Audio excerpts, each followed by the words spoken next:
മനസ്സിലാവുണ്ടോ? എനിക്കറിയാം ഒരാൾ 18 കൊല്ലമായിട്ട് അദ്ദേഹം കല്യാണമൊക്കെ കഴിഞ്ഞ് കുട്ടികളുണ്ടായിരുന്നില്ല. അപ്പോൾ അദ്ദേഹം ഈ was so associated with so many organisation, social organisation, sports ക്ലബിലുണ്ട്, വളരെ വളരെ ആക്റ്റീവായിരുന്ന ആൾ. അങ്ങനെ ഒരു ഉണ്ണി പിറന്നു അദ്ദേഹത്തിന്, ഭാര്യ പ്രസവിച്ചപ്പോൾ ഫുൾ കുട്ടിയിലേക്കായി ശ്രദ്ധ, എല്ലാ സോഷ്യൽ ആക്ടിവിറ്റിയും. ഒരു ദിവസം ആ കുട്ടിക്ക് എന്തോ പനി വന്ന് വളരെ സിവിയറായപ്പോൾ അങ്ങനെ കുട്ടിയെ അഡ്മിറ്റ് ചെയ്തു. എന്നെ കാണാൻ വന്നിരുന്നു. എന്നിട്ട് കരഞ്ഞിട്ട് പറഞ്ഞു, കുട്ടിക്കൊന്നും പറ്റരുത് സ്വാമിജി, എന്തെങ്കിലും ഒന്ന് പറഞ്ഞു തരൂ, എന്തെങ്കിലും എൻ്റെ കുട്ടിക്ക്. ഞാൻ പറഞ്ഞു, ഞാനെന്താ മന്ത്രവാദിയും തന്ത്രവാദിയോ? എനിക്കെന്താ നിങ്ങളുടെ കുട്ടിയുടെ രോഗം മന്ത്രം ചൊല്ലി മാറ്റാൻ പറ്റുമോ? ഇങ്ങനെയൊക്കെയുള്ള ഫൂളിഷ്നെസ് ചിലർക്കുണ്ട്.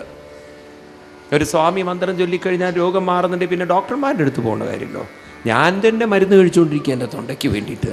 മന്ത്രം കൊണ്ട് മാറുന്നുണ്ടെങ്കിൽ ഞാൻ മന്ത്രം ചൊല്ലിയിരുന്നാൽ പോരെ. അങ്ങനെ ധരിക്കരുത് നീ. ഇദ്ദേഹം അത് പറഞ്ഞപ്പോൾ ഞാൻ അദ്ദേഹത്തോട് പറയായിരുന്നു, ഇത്രയും കാലം എന്താണെന്ന് വെച്ചാൽ മനസ്സ് പല കാര്യത്തിലേക്കും ശ്രദ്ധ തിരിയുമായിരുന്നു. ഇന്ന് ആ ശ്രദ്ധ മുഴുവൻ ഒരു കുട്ടിയിലേക്ക് തിരിഞ്ഞപ്പോൾ ആ കുട്ടി തനിക്ക് നഷ്ടപ്പെടുമോ, വേർപ്പെടുമോ, ഒറ്റപ്പെടുമോ എന്ന ഒരു പേടി എവിടെ കടന്നുകൂടി മനസ്സിൽ. അറിയുന്നില്ല പലരും.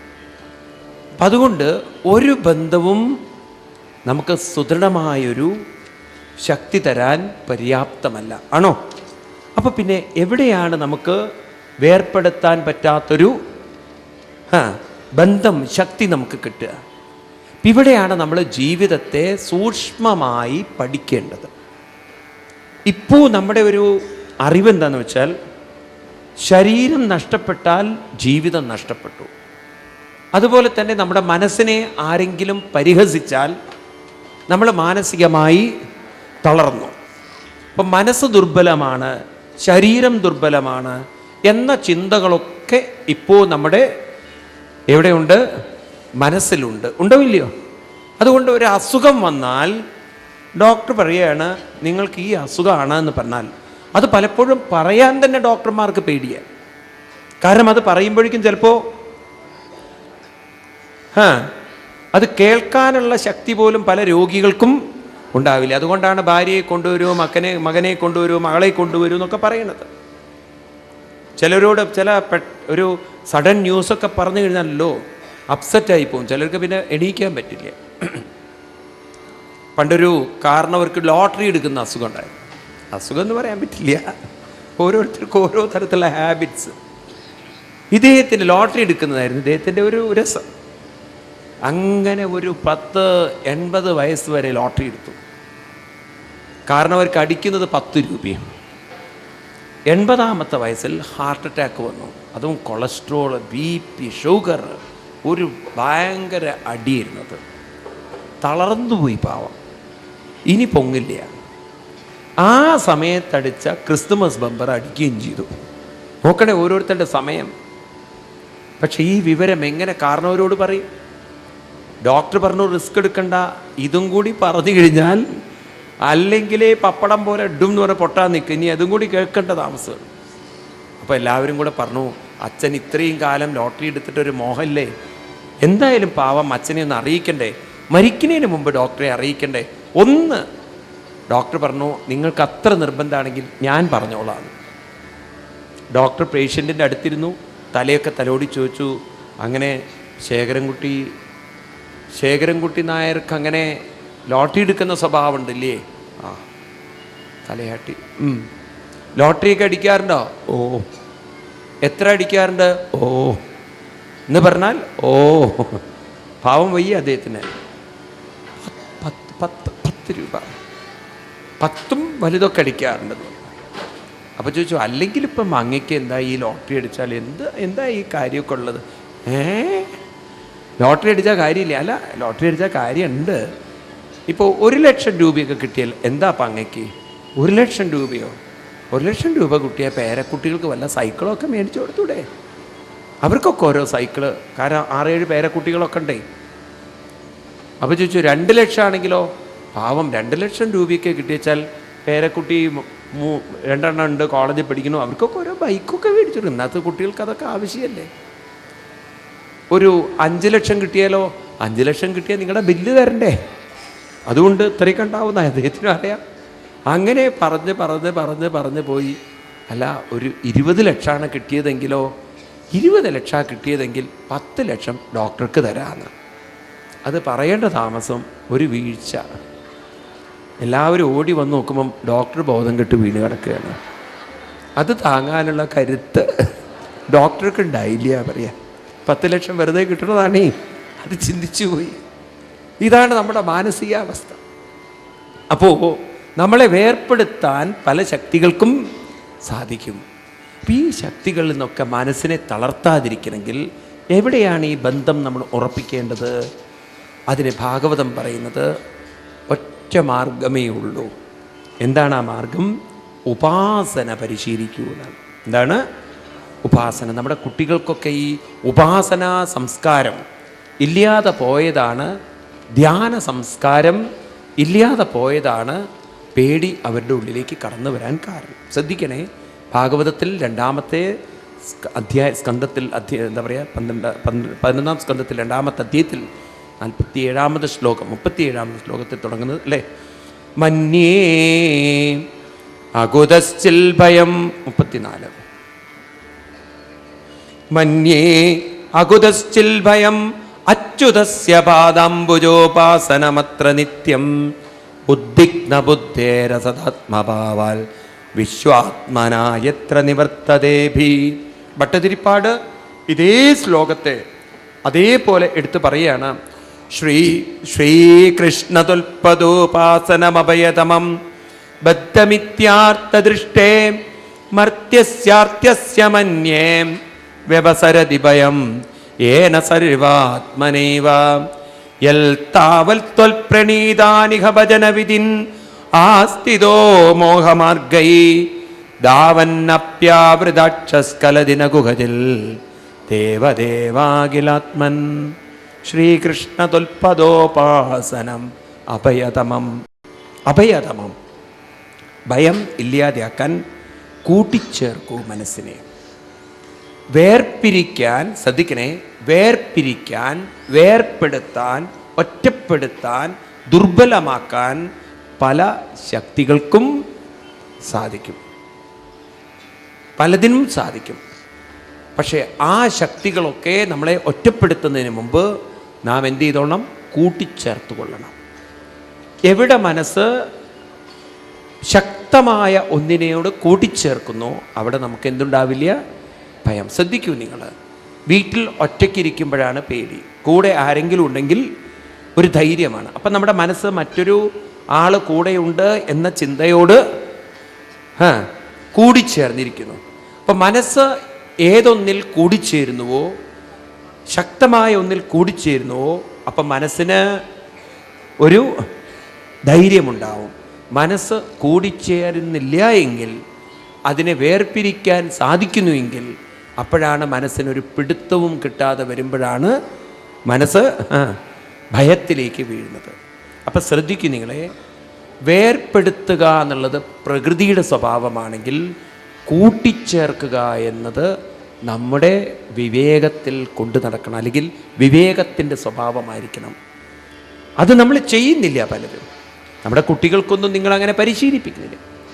പ്രകൃതി എന്ന് പറഞ്ഞാൽ നിങ്ങൾ അർത്ഥമെടുക്കേണ്ടത് സാഹചര്യങ്ങൾ, ചുറ്റുപാട്, പലതും നമ്മളെ ഒറ്റപ്പെടുത്തിയേക്കാം. നമുക്കറിയില്ല ഏത് സാഹചര്യം എപ്പോൾ ആരെ എവിടെ എങ്ങനെ ഒറ്റപ്പെടുത്തുന്നത്, ഒന്നും നമുക്കറിയില്ല. ഒരുപക്ഷെ കൂടെയുള്ളവർ തന്നെ നമ്മളെ ഒറ്റപ്പെടുത്തിയേക്കാം. പറയാൻ പറ്റില്ല ആരെ ഒറ്റപ്പെടുത്തില്ല എന്നൊന്നും. കാലം, സാഹചര്യം എല്ലാവരെ സംബന്ധിച്ചും വ്യത്യസ്തമായിരിക്കാം. ആണോ അല്ലയോ? ഒരാൾക്കും അതിനെക്കുറിച്ച് ധൈര്യം പറയാൻ സാധ്യമല്ല. കൂടെ പോകുന്ന ആൾ ചിലപ്പോൾ അയാളുടെ ജീവനോടുകൂടിയിട്ട് തിരിച്ചു വരുമോ നമുക്കറിയില്ല. നമ്മൾ തന്നെ പറയില്ലേ, കണ്ടങ്ങിരിക്കുന്ന നേരത്ത് കണ്ടില്ലെന്നോ വരുത്തുന്നതും ഭവാൻ. രാവിലെ കാണുന്ന ആളെ നമ്മൾ വൈകുന്നേരം കണ്ടുകൊള്ളണമെന്നില്ല. അപ്പം അതുകൊണ്ട് വേർപ്പെടുത്തുക എന്നത് പ്രകൃതിയുടെ സ്വഭാവമാണെങ്കിൽ കൂട്ടിച്ചേർക്കുക എന്നത് നമ്മുടെ വിവേകത്തിൻ്റെ സംസ്കാരമായിരിക്കണം. അത് നമ്മൾ വിവേകപൂർവം ചെയ്യണം. എനിക്ക് തോന്നുന്നു ഈ വിവേകം ഇന്ന് സമൂഹത്തിന്, നമ്മുടെ കുട്ടികൾക്ക് നഷ്ടപ്പെട്ടത് കൊണ്ടായിരിക്കാം പല പ്രതിസന്ധികളെയും അവർക്ക് തരണം ചെയ്യാൻ സാധിക്കാത്തത്. ഇപ്പം എന്തിനോട് കൂട്ടിച്ചേർക്കണം, എങ്ങനെ കൂട്ടിച്ചേർക്കണം, അത് നാം അറിഞ്ഞിരിക്കണം. ഒന്ന് നാം മനസ്സിലാക്കേണ്ടത്, നാം നിരന്തരം ഒരു ഉപാസന ചെയ്യുമ്പോൾ, അതിനാണ് നിങ്ങൾ കുട്ടികൾക്കൊക്കെ ഈ ഉപാസന പറഞ്ഞു കൊടുക്കേണ്ടത്. അതായത് എന്താ ഉപാസന എന്ന് പറഞ്ഞാൽ, ഏതെങ്കിലും ഒരു രൂപം കണ്ട് അത് മനസ്സിൽ കണ്ട് ആ പാദത്തിൽ മനസ്സ് അർപ്പിച്ചുകൊണ്ട് ഉറപ്പിച്ചുകൊണ്ട് മനസ്സിൽ ചില സജഷൻസ് പറയണം, ചില ഓട്ടോ സജഷൻസ്. അതായത് ഞാൻ ഒറ്റയ്ക്കല്ല, എൻ്റെ കൂടെ ആരുണ്ട്? ഭഗവാനുണ്ട്, ഭഗവാനുണ്ടല്ലോ കൂടെ, ഭഗവാനുണ്ടല്ലോ എന്ന് പറഞ്ഞുകൊണ്ട് പറയണം. എന്തു വന്നാലും അതെന്നെ പരാജയപ്പെടുത്തുന്നത് പോലെ ഞാൻ തോന്നില്ല, ഞാനതൊരു പരീക്ഷണമായി, ഒരു എന്താ പറയുക, അവസരമായി ഞാനതിനെ കാണുന്നു. അങ്ങനെ ഒരു പരിശീലനം മനസ്സിന് കൊടുത്താൽ, അതായത് ഒരു കുട്ടിയെ സംബന്ധിച്ച് ടീച്ചർ ഒരു ചോദ്യം ചോദിക്കണം, നേരത്തെ പറഞ്ഞത് ഞാൻ ആവർത്തിക്കുക. ഒരുപക്ഷെ കുട്ടിക്ക് അതിൻ്റെ ആൻസർ അറിയില്ല. അപ്പോൾ കുട്ടി ചിന്തിക്കുക, ആൻസർ അറിയില്ല, ഞാൻ എന്തെങ്കിലും വിഡിത്തം പറഞ്ഞാൽ മറ്റുള്ളവരെന്നെ കളിയാക്കും, അത് എന്നെ കളിയാക്കുന്നത് എനിക്ക് ഇഷ്ടമല്ല, അതുകൊണ്ട് കുട്ടി ആകെ നെർവസ് ആയിട്ടിരിക്കുന്നു. നേരെ മറിച്ച് കുട്ടി ചിന്തിക്കുകയാണ്, ഇതെനിക്ക് കിട്ടിയ ഒരു അവസരമാണ്, എനിക്ക് അറിയില്ലെങ്കിലും ഞാനൊന്ന് പരിശ്രമിച്ചു നോക്കാം, തെറ്റിയാൽ ടീച്ചറോട് പറയാം എനിക്ക് അറിയില്ല, ലെറ്റ് മീ ട്രൈ എന്ന് പറയാം, അങ്ങനെയും പറയാനും. ആ രീതിയിൽ പോസിറ്റീവായി ചിന്തിക്കുമ്പോൾ നോക്കൂ നിങ്ങൾ, ഒരേ സിറ്റുവേഷൻ അത് നെഗറ്റീവായി ചിന്തിക്കുമ്പോൾ ആൾ താഴോട്ട് പോകുന്നു, തളരുന്നു. അതേ സിറ്റുവേഷൻ പോസിറ്റീവായി ചിന്തിക്കുമ്പോൾ മാനസികമായി ഉയരുന്നു എന്ന് മാത്രമല്ല, എല്ലാവരാലും റെസ്പെക്റ്റ്ഫുൾ ആവുന്നു. ഉണ്ടോ ഇല്ലയോ? ക്ലാസ്സിൽ ടീച്ചർ ചോദിച്ചു കുട്ടികളോട് ചോദിക്കലല്ലേ ടീച്ചറുടെ ജോലി, ഭൂമിയുടെ ഭാരം എത്രയാണ്? അവസാനം കുട്ടികൾക്കൊന്നും അറിയില്ല.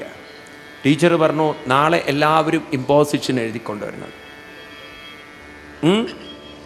എന്നിട്ട് ടീച്ചർ അത് ബോർഡിൽ എഴുതി വെച്ചു. എന്നിട്ടൊരു കുട്ടിയോട് പറഞ്ഞു, വായിക്കൂ അതെത്രയാണെന്ന്. എൻ്റെ ഈശ്വര, വലിയൊരു ഫിഗർ, അത് വായിക്കാൻ പറ്റും, അത്ര വലിയ സംഖ്യ. കുട്ടി അത് വായിച്ചപ്പോൾ തെറ്റിപ്പോയി. ടീച്ചർ പറഞ്ഞു, ഇങ്ങനെ ശ്രദ്ധയില്ലാതെ വായിച്ച നിനക്ക് ഞാൻ വേറൊരു പണിഷ്മെൻറ്റ് തരാം. ഉടനെ എല്ലാവരും കുട്ടിയെ പരിഹസിക്കുന്ന ഒരു അവസ്ഥ വന്നപ്പോൾ കുട്ടി പറഞ്ഞു, ടീച്ചർ ഞാനൊന്ന് ചോദിക്കട്ടെ, ടീച്ചർ എഴുതിയ ഫിഗർ തെറ്റാണ്, അതുകൊണ്ടാണ് ഞാൻ തെറ്റായി വായിച്ചത്. ഞാൻ എഴുതിയ തെറ്റോ? അപ്പോൾ ടീച്ചർക്ക് കൺഫ്യൂഷനായി. കാരണം പേപ്പറിൽ നോക്കണം, ടീച്ചർക്ക് ബൈ ഹാർട്ട് പിടിക്കാൻ പറ്റില്ല ഈ ഫിഗർ ഒന്നും. അപ്പോൾ ടീച്ചർ പുസ്തകത്തിൽ നോക്കി, അപ്പോൾ നോക്കാം ഫിഗറൊക്കെ ശരിയാണ്, പിന്നെ ഇങ്ങനെ നീ തെറ്റാണെന്ന് പറയാം. ടീച്ചർ ഞാൻ ചോദിച്ചോട്ടെ, ടീച്ചർ പറയുന്ന ഭൂമിയുടെ ഭാരം നമ്മളൊക്കെ ജനിക്കുന്നതിന് മുമ്പുള്ള ഭാരമല്ലേ? ഇത് ഈ പുസ്തകം എഴുതിയതൊക്കെ പണ്ട് കാലത്ത് ആരും എഴുതി വെച്ചതല്ലേ? അപ്പം നമ്മളൊക്കെ ജനിച്ചതിന് ശേഷം ഭൂമിയുടെ ഭാരത്തിൽ ചെറിയൊരു വ്യത്യാസം ഉണ്ടാവില്ലേ ടീച്ചറെ? ടീച്ചർ പറഞ്ഞു, ആരും എഴുതി കൊണ്ടുവരണ്ട എന്ന്. അപ്പോൾ ഒരേ സിറ്റുവേഷനെ നമുക്ക് ധീരമായിട്ട് നേരിടാൻ പറ്റും. ഉണ്ടോ ഇല്ലേ? ശരിയാണത്. ഭൂമിയിൽ ആളുകളുടെ എണ്ണം കൂടുന്തോറും, അതല്ലേ നിങ്ങൾ പറയുന്ന ഭാരം കൂടുന്നു, ഭൂമിയുടെ ഭാരം കൂടുന്നു. അപ്പോൾ ഏത് രീതിയിൽ അതിനെ നമ്മൾ കാണുന്നു എന്നുള്ളതാണ്. അപ്പം അതിനെ പോസിറ്റീവായി കാണണമെങ്കിൽ ചിലവർക്കത് ജന്മസിദ്ധമായി കിട്ടും, നമ്മളതിനെ ഡെവലപ്പ് ചെയ്തെടുക്കണം. അതാണ് ഈ ഉപാസനയുടെ മഹത്വം. അപ്പം നിരന്തരം ഉപാസന ചെയ്യുമ്പോണ്ടല്ലോ ഒരു പോസിറ്റീവായിട്ടുള്ള ഗുണങ്ങളൊക്കെ നിങ്ങളിൽ വരും. എനിക്കറിയാം 2 സ്ത്രീകൾ, പാലക്കാട്ടുകാരാണെങ്കിലും അവർ ബോംബെയിലാണ്. അപ്പം അതിലൊരു സ്ത്രീ നിരന്തരം എനിക്കറിയാം അവർ ഭാഗവതം, നാരായണീയം, ധ്യാനം ഇതൊക്കെ ചെയ്യുന്നവരാണ്. അപ്പം ഇവർ 2 പേരും ഒരു ദിവസം രാവിലെ നടക്കാൻ പോയതാണ്. മോർണിംഗ് വാക്കിന് നടക്കുന്ന സമയത്ത്, നമ്മുടെയൊക്കെ നാട്ടിലിപ്പോൾ ഒരു പുതിയ രീതിയിലാണല്ലോ മോഷണം. നിങ്ങളൊക്കെ ഈ സ്ത്രീകൾക്കാണ് ഇന്നിപ്പോൾ ബോധമില്ലാതെ വരുന്നത്.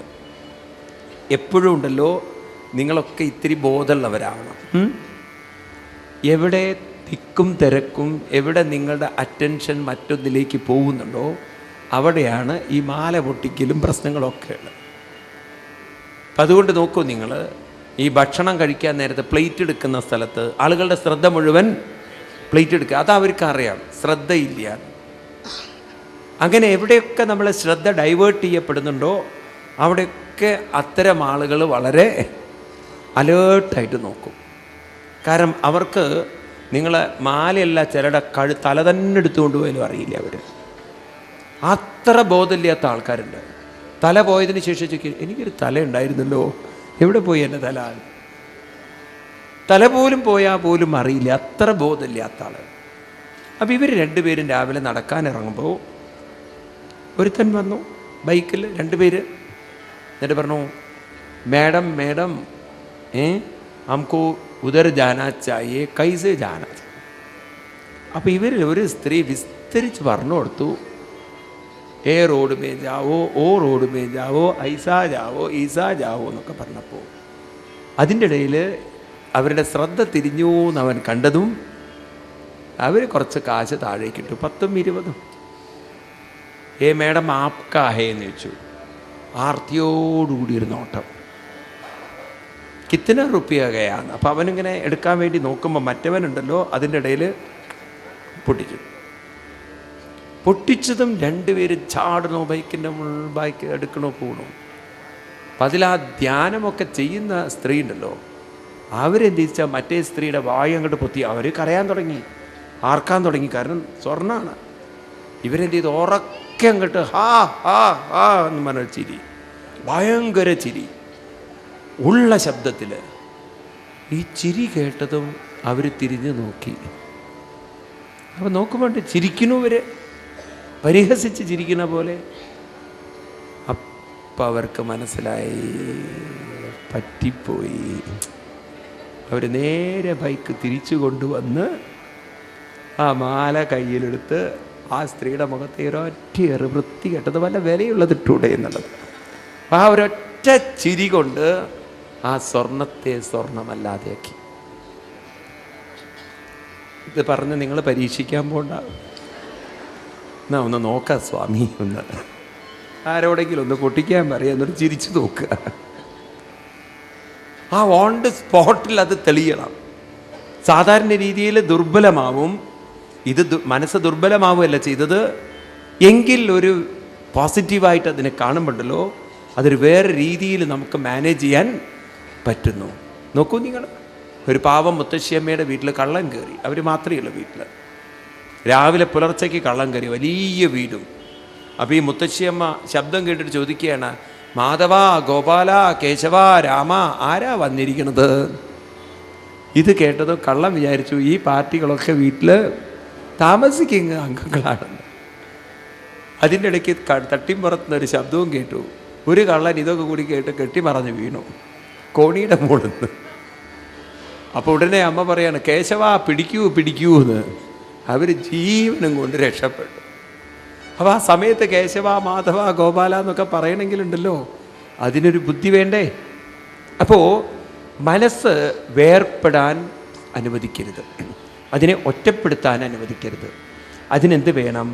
അതിനെ ഒറ്റപ്പെടുത്താൻ അനുവദിക്കരുതെങ്കിൽ അതിനെ എപ്പോഴും കൂട്ടിച്ചേർക്കണം. ആരോട് കൂട്ടിച്ചേർക്കണം? അതാണ് ഉപാസന.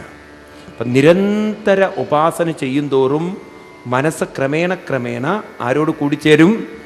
അങ്ങനെ കൂടിച്ചേരുമ്പോൾ നമുക്ക് തളരേണ്ട ഘട്ടങ്ങളൊക്കെ ഒരു ഓപ്പർച്യൂണിറ്റി ആയിട്ട്, ഒരു അവസരങ്ങളായി കണ്ട് അതിലൂടെയൊക്കെ മാനസികമായി ഇന്ന് നമ്മുടെ കുട്ടികളൊക്കെ നല്ലൊരു ശതമാനം മാനസികമായി തളരുന്നതിന് കാരണം അവർ ഓരോ അനുഭവങ്ങളിലൂടെ കടന്നു പോകുമ്പോൾ അതൊക്കെ അവർ ഒരു പരീക്ഷിച്ചു നോക്കാൻ പറ്റുന്ന അവസരങ്ങളായിട്ടല്ല കാണുന്നത്, അവരെ ദുർബലപ്പെടുത്തുന്ന, അവരെ പരാജയപ്പെടുത്തുന്ന കുറേ പരീക്ഷകളായി അവർ കാണുന്നു. പരീക്ഷകളെയൊക്കെ പരീക്ഷണങ്ങളായി കാണാനുള്ളൊരു മനസ്സ് കിട്ടണമെങ്കിൽ മനസ്സിനൊരു എന്ത് വേണം? ധൈര്യം വേണം. നോക്കൂ, നിങ്ങൾ കുട്ടികൾക്ക് പറഞ്ഞു കൊടുക്കണം.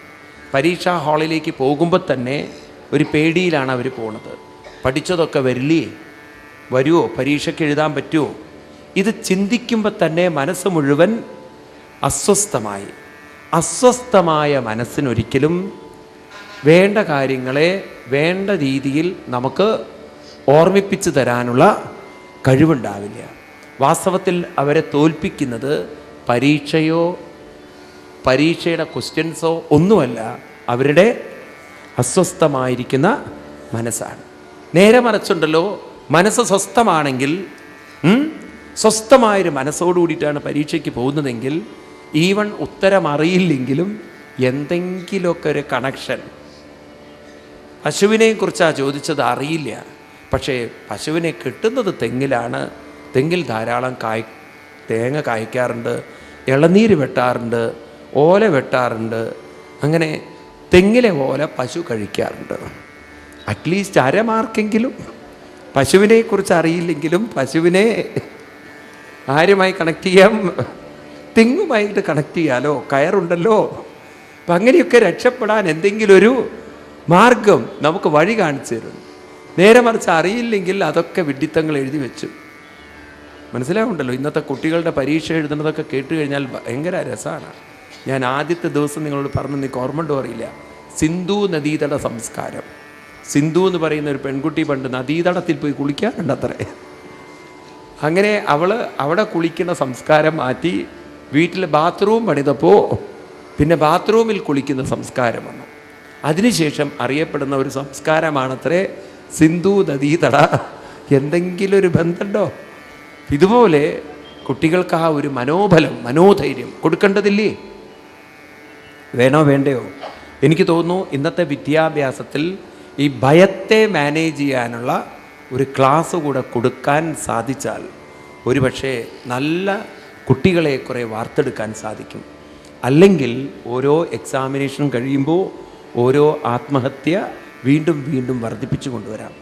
ഇന്നത്തെ കുട്ടികളുടെ മനോരോഗങ്ങൾക്ക് ഒരു പ്രധാന കാരണം ഭയത്തെ അതിവർത്തിക്കാനുള്ള ഒരു വിദ്യാഭ്യാസ സംസ്കാരം നമുക്കില്ലാതെ പോയി. അതുകൂടെ വേണ്ടതല്ലേ? വേണോ വേണ്ടയോ? അവിടെയാണ് ഭാഗവതത്തിൻ്റെ പ്രസക്തിയും. നോക്കൂ, ഭാഗവതമൊക്കെ ഇത്ര ഗംഭീരമായി ഇത് ചർച്ച ചെയ്യുന്നു.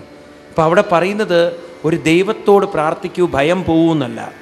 മനസ്സ് ക്രമേണ ധ്യാനത്തിലൂടെയും ഉപാസനയിലൂടെയും ഉറപ്പിക്കൂ, നിങ്ങൾ ഒറ്റയ്ക്കല്ലെന്നും നിങ്ങളെ ഒറ്റപ്പെടുത്താൻ ഒരു ശക്തിക്കും സാധ്യമല്ലെന്നും. അങ്ങനെ നമ്മൾ വരുന്നതിനെയൊക്കെ ഒരു എന്തായി കാണണം? ഒരു അവസരമായി കാണുമ്പോഴുണ്ടല്ലോ പലപ്പോഴും പല അപകടങ്ങളും നമുക്ക് ഒഴിവാക്കാൻ അതിലൂടെ സാധിക്കും. 99% മരണങ്ങളും നടക്കുന്നത് ഭയത്തിലാണ്. ഒരിക്കൽ ഇതിനെക്കുറിച്ചൊരു ചർച്ച തവളയും പാമ്പും ചെയ്തു അത്രേ.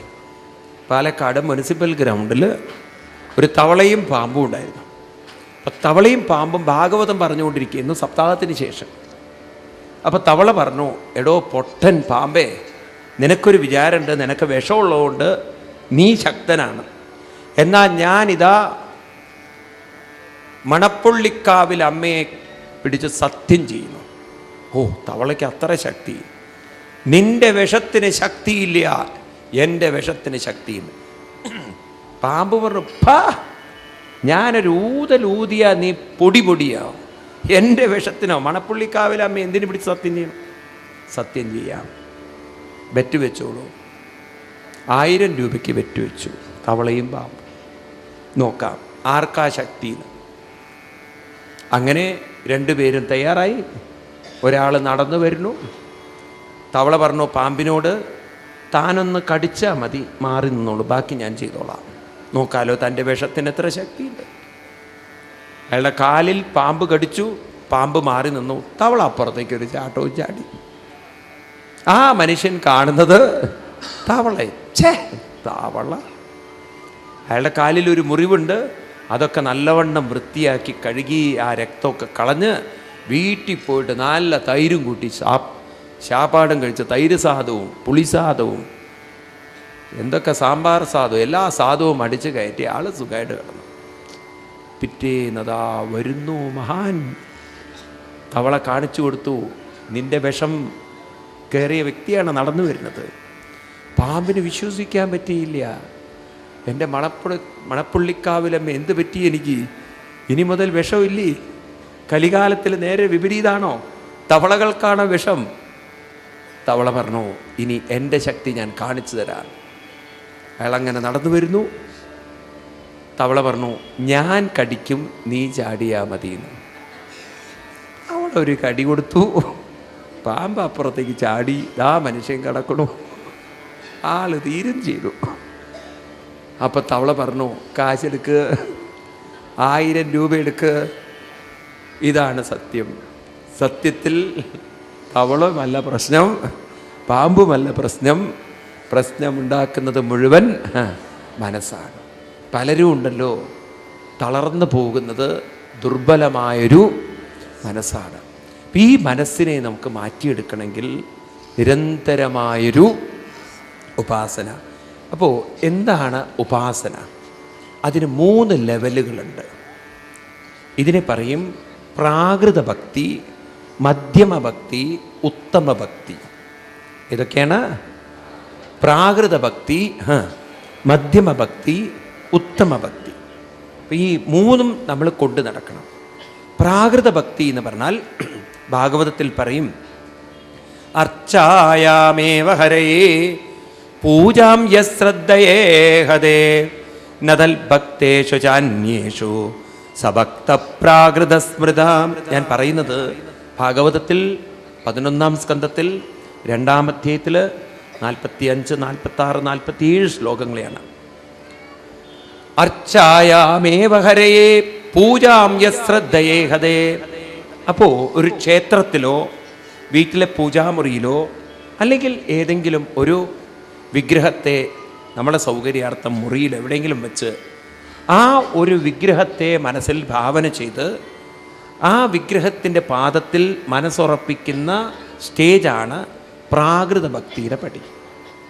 പ്രാകൃത ഭക്തി എന്ന് പറഞ്ഞാൽ ഒരു ഉപാധിയെ, വിഗ്രഹത്തെ ആശ്രയിച്ച് മനസ്സിനെ യോജിപ്പിക്കുന്ന, ഒന്നിപ്പിക്കുന്ന അഭ്യാസമാണ് പ്രാകൃത ഭക്തി. അത് നമുക്ക് പ്രയാസമില്ല, കാരണം കുട്ടിക്കാലം മുതലേ നമ്മൾ അമ്പലങ്ങളിലൊക്കെ പോയിട്ടുണ്ട്. പക്ഷേ അവിടം കൊണ്ട് നിൽക്കരുത്. ഇനി പ്രാകൃത ഭക്തിയെ എന്താക്കി മാറ്റണം? മധ്യമ ഭക്തിയാക്കണം. അതെന്താണത്? ഈശ്വരേ തദീനേഷു ബാലിശേഷു ദിശസ്സുജാം പ്രേമമൈത്രീ കൃപോപേക്ഷ യക്കരോദീ സമധ്യമ. ഈശ്വരേ പ്രേമം. ഈശ്വരേ പ്രേമം എന്ന് പറഞ്ഞാൽ ഈശ്വര പ്രേമം വർദ്ധിപ്പിക്കുന്ന ധ്യാനം പരിശീലിക്കുക. ധ്യാനം നിരന്തരം പരിശീലിക്കുക. രണ്ടാമത്തത് തദീനേഷു സ്നേഹം. അതായത് ആ ഈശ്വര ഭക്തി നമ്മുടെ ഉള്ളിലുണ്ടാകാൻ സാധ്യത ഒരുക്കുന്ന, വഴി പറഞ്ഞു തരുന്ന ആളുകളുമായിട്ടുള്ള ഒരു സംഘം, സത്സംഗം. നമ്മളിൽ ആ ജിജ്ഞാസയുണ്ടാവുക. ഗീതയും ഭാഗവതമൊക്കെ ഒരു പഠിക്കാനുള്ള ഒരു ജിജ്ഞാസ, അത് കേൾക്കാനുള്ള ജിജ്ഞാസ. മൂന്നാമത്തതാണ് ബാലിശേഷു കൃപ. ഇത് മറ്റുള്ളവർക്ക് ഷെയർ ചെയ്യുന്നൊരു സ്വഭാവം. ശ്രദ്ധിക്കണേ, നമ്മൾ നല്ലത് ഷെയർ ചെയ്യും തോറും ഈ നോളജ് നമ്മുടെ ഉള്ളിൽ ഡീപ്പ് ചെയ്യും, കുറച്ചുകൂടി ആഴത്തിൽ പോകും. എന്ത് നിങ്ങൾ ദിവസം ചെയ്യുന്നോ അത് നിങ്ങളുടെ ഉള്ളിലൊരു സംസ്കാരമായി രൂപാന്തരപ്പെടും. ഇപ്പം ചായ കുടിക്കുന്ന നമുക്കൊരു സംസ്കാരമായി ഉണ്ടോ? TV കാണുന്നത് ഒരു സംസ്കാരമായി, മൊബൈൽ നമ്മുടെ ജീവിതത്തിൽ സംസ്കാരമായി. കാരണം അത് നിരന്തരം ഉപയോഗിച്ചപ്പോൾ നമുക്കത്, അതുമായിട്ടുള്ള ബന്ധം ഏറെക്കുറെ ഒന്നായി മാറിക്കഴിഞ്ഞു. ഇതേപോലെ നമ്മൾ നല്ലത് മറ്റുള്ളവർക്ക് പങ്കുവെക്കുന്ന ഒരു സംസ്കാരമുണ്ടെങ്കിൽ തീർച്ചയായിട്ടും നമ്മൾ നല്ലത് ചിന്തിക്കാൻ തുടങ്ങും. അവസാനത്തതാണ് ദിശസ്സു ഉപേക്ഷ. നമ്മളെ ആരെങ്കിലും ബുദ്ധിമുട്ടിക്കുന്നുണ്ടെങ്കിൽ, വിഷമിപ്പിക്കുന്നുണ്ടെങ്കിൽ അതിനെക്കുറിച്ച് ചിന്തിക്കാൻ മനസ്സിനെ അനുവദിക്കാതിരിക്കുക. ഉപേക്ഷ എന്ന് പറഞ്ഞാൽ, ഞാൻ പറഞ്ഞു, ഉപേക്ഷ എന്ന് പറഞ്ഞാൽ ഉപേക്ഷിക്കാനുള്ള കഴിവ്, വേണ്ടാത്തത് ചിന്തിക്കാൻ അവസരം കൊടുക്കാതിരിക്കാനുള്ളൊരു കഴിവ്. അതൊരു വലിയ കഴിവാണത്. മനസ്സതിലേക്ക് ആവർത്തിച്ച് നമ്മളെ വലിച്ചു കൊണ്ടുപോകും. അതിൽ നിന്ന് വേർപെട്ട് മനസ്സിനെ നല്ലതിലേക്ക് തിരിച്ചുവിടാനുള്ളൊരു കഴിവ്, ഉപേക്ഷ. ഇതൊക്കെ ഉണ്ടെങ്കിൽ അവർ ഒന്നുകൂടി മാനസികമായി ഉയർന്നു. മൂന്നാമത്തതാണ് ഏറ്റവും ഉത്തമമായൊരവസ്ഥ. അതെന്താണ് പറയുന്നത്? സർവഭൂതേഷു യപ്പശ്യൽ ഭഗവൽ ഭാവമാത്മന ഭൂതാനി ഭഗവതി ഏഷ ഭാഗവതോത്തമ. അതായത് തൻ്റെ മനസ്സും എല്ലാ മനസ്സും ഇരിക്കുന്നത് ഒരേ പരമാത്മാവിലാണെന്ന ഒരു ദൃഢമായ ബോധം. ഈ മനസ്സിനെ നശിപ്പിക്കാൻ ഒരു ശക്തിക്കും സാധ്യമല്ല. പരമാത്മാ നിത്യമെങ്കിൽ മനസ്സും നിത്യം. ശരീരം നശിപ്പിക്കാൻ സാധിക്കുമായിരിക്കാം, മനസ്സിലായില്ലേ? ആ ഒരു ബോധമൊക്കെ വന്നു കഴിഞ്ഞാൽ അലക്സാണ്ടർ ചക്രവർത്തി പോലും കീഴടങ്ങിപ്പോകും. പണ്ട് അലക്സാണ്ടർ ഭാരതത്തിൽ വന്നു. അദ്ദേഹം ലോകം കീഴടക്കിയ അഹങ്കാരത്തിലായിരുന്നു. അങ്ങനെ അദ്ദേഹം പ്രഖ്യാപനം ചെയ്തു, എല്ലാവരും എന്നെ വന്ന് സല്യൂട്ട് ചെയ്യണത്ര അദ്ദേഹത്തിന്. അപ്പോൾ ഒരു ഗ്രാമത്തിലൂടെ ഒരു സ്ഥലത്തൂടെ കടന്നു പോവാൻ. അപ്പോൾ മന്ത്രിയോട് പറഞ്ഞു, ഹേയ് മന്ത്രി, എല്ലാവരോടും വന്ന് എന്നെ സല്യൂട്ട് ചെയ്യാൻ പറയും. അപ്പോൾ ഇത് പറഞ്ഞവർ നാട്ടുകാരൻ പറഞ്ഞു, ആര് വന്നാലും നമ്മുടെ ഗ്രാമത്തിലെ സ്വാമി വരില്ല കേട്ടോ. സ്വാമിയോ? ഏത് സ്വാമി? ആര് സ്വാമി? ദേമലറി. അപ്പം അവിടെ ഒരു ധ്യാനനിരതനായി ജീവിക്കുന്നൊരു യോഗി വര്യൻ ഉണ്ടായിരുന്നു. അപ്പം ആ യോഗി വര്യൻ വരില്ല എന്ന് പറഞ്ഞപ്പോൾ അലക്സാണ്ടർ ചക്രവർത്തി മന്ത്രിയോട് പറഞ്ഞു, പോയി കൂട്ടിക്കൊണ്ടുവരല്ലേ, തലവെട്ടിക്കളയും. ഉത്തരവിട്ടു. മന്ത്രി വാളൊക്കെ ചെന്നു പറഞ്ഞു, രാജാവിനെ പോയി എല്ലാവരും ആദരിക്കുന്നു, പോകുന്നു. ഏത് രാജൻ? അലക്സാണ്ടർ ചക്രവർത്തിയെ കുറിച്ച് കേട്ടില്ലേ?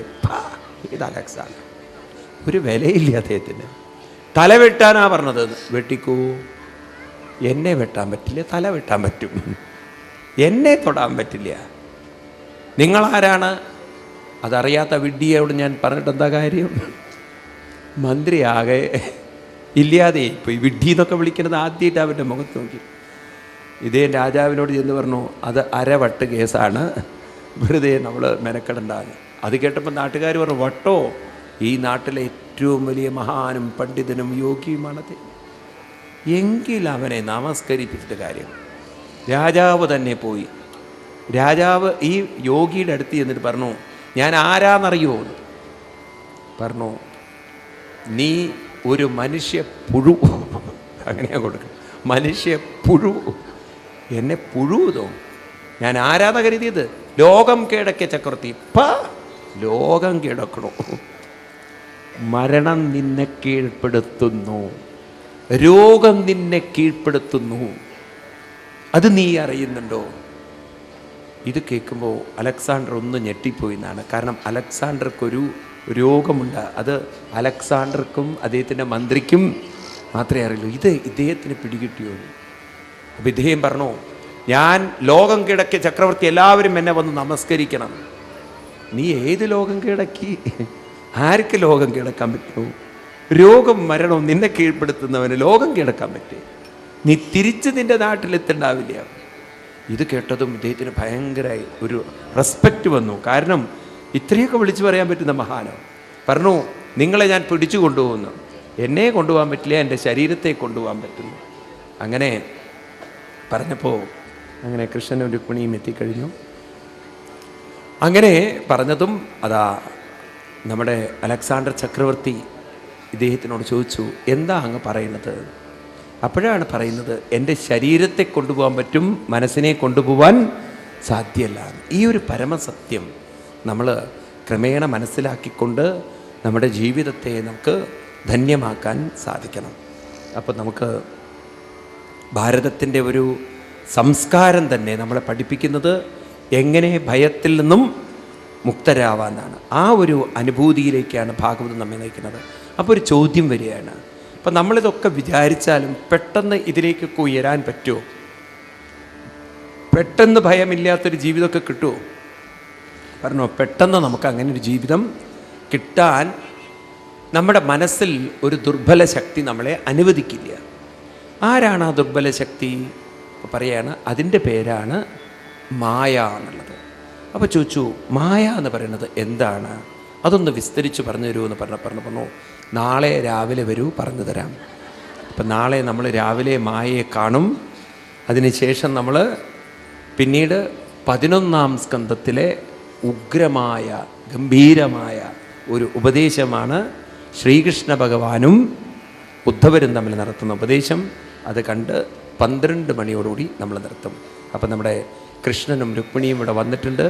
ഇന്ന് കുചേലൻ വരാമെന്ന് പറഞ്ഞു. അപ്പം കുചേലൻ വരുന്ന ആ ഒരു ഭാഗം നമ്മളിവിടെ അവതരിപ്പിക്കുകയാണ്. അപ്പം എല്ലാവരും അവിടെ ഇരിക്കണം ഒരു 10 മിനിറ്റ് നേരം.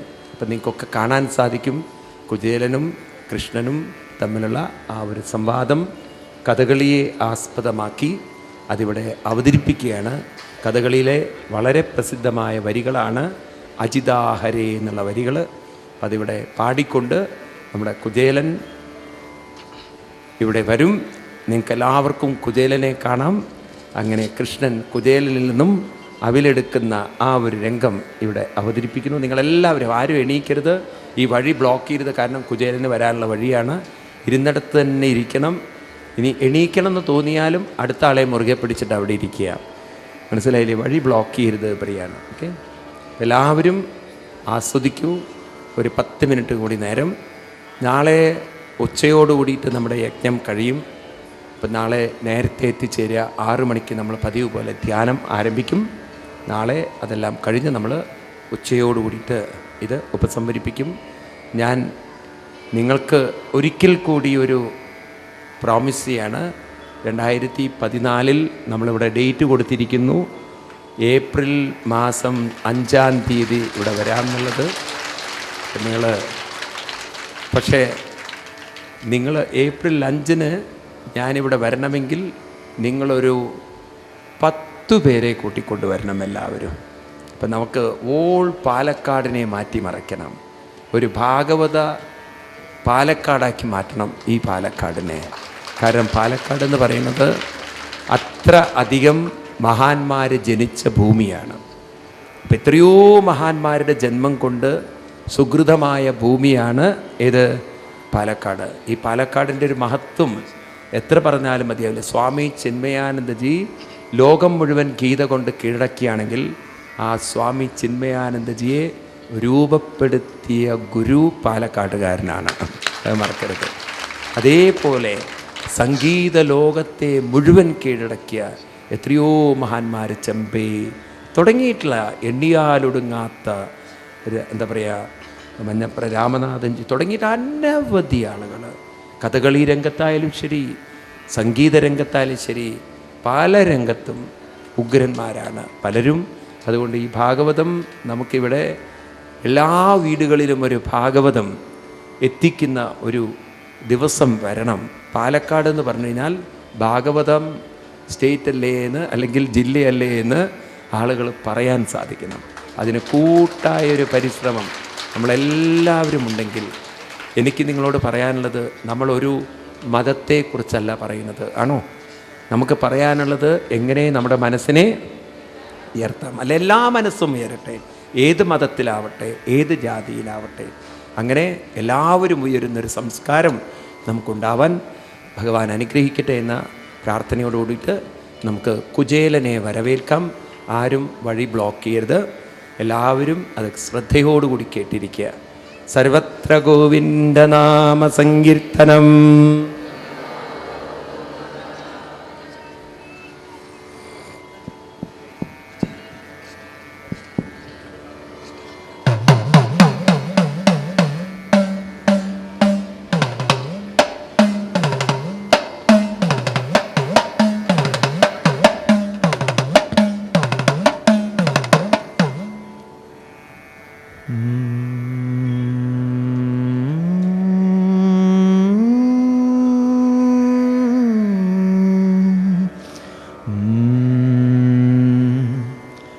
अजित हरे जय माधव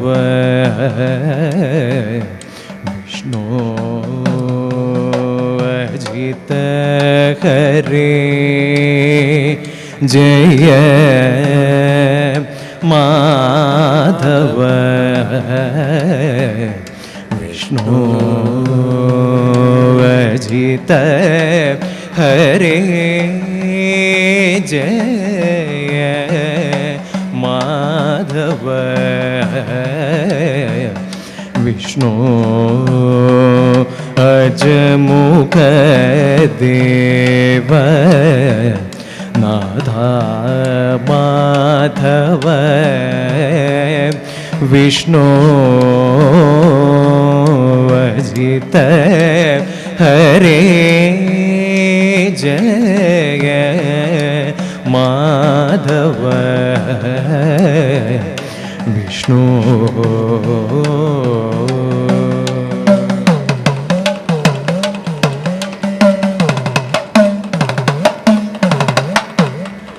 വിജയ സാരഥി സാധു ദ്വിജനൊന്നു പറയുന്നു വിജയ സാരഥി സാധു ദ്വിജനൊന്നു പറയുന്നു അജിത ഹരേ ജയ മാധവ വിഷ്ണു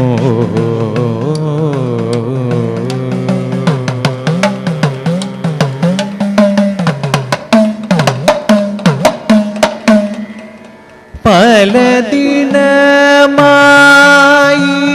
ഞാനും ബലഭദ്രാനുജ നിന്നെ പല ദിനമായി ഞാനും ബലഭദ്രാനുജ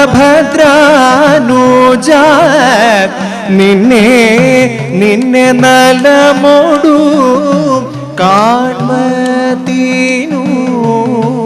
കളിയല്ലേ രുചിക്കുന്നു നിന്നെ നലമോടു കാൺമതീനു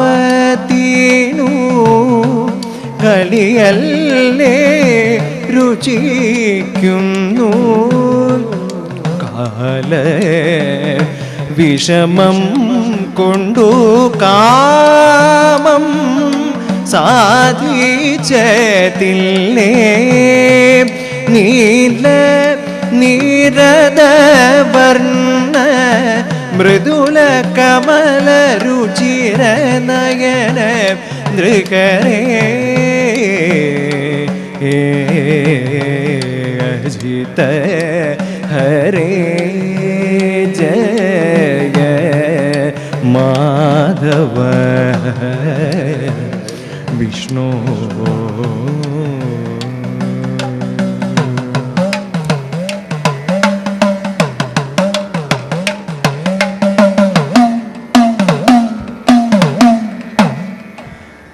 അദ്യാപി ഭവത്കൃപാ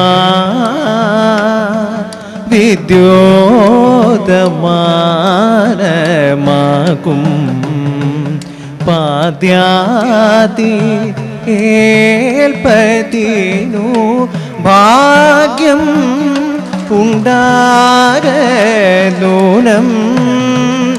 ചേദ്യാരേ ജന്മഫലം ഈ ദ്വിജൻ എന്തു വേണ്ടു ഹൃദ്യം താപകവൃത്തം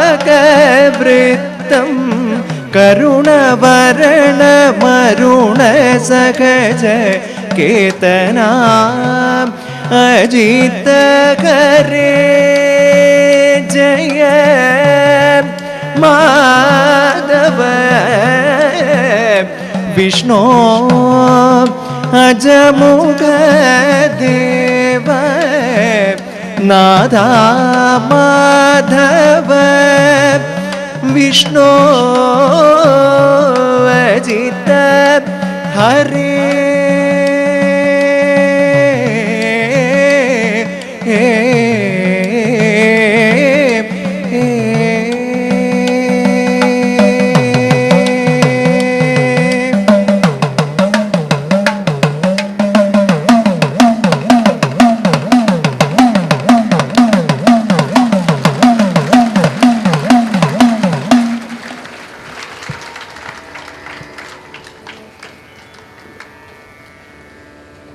സർവത്ര ഗോവിന്ദനാമ സങ്കീർത്തനം ഗോവിന്ദ ഗോവിന്ദ.